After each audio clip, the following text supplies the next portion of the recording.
الله السميع العليم من الشيطان الرجيم بسم الله الرحمن الرحيم السلام عليكم ورحمة الله تعالى وبركاته ‘yan uwana musulmai. Ina so na ƙara amfani da wannan dama domin ƙara tunatar da ‘yan uwana musulmai kamar yadda muka saba a wannan masallaci mai albarka duk ranar Juma'a.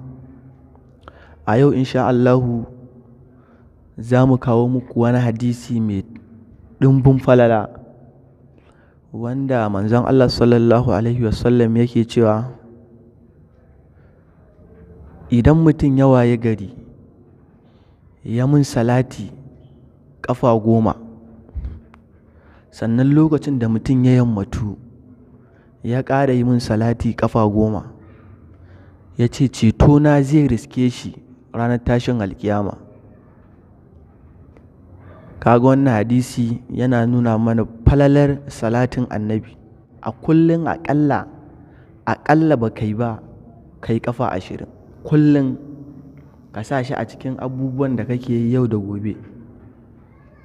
Shine wannan hadisi yana nan a cikin sahihu jami'u sagir.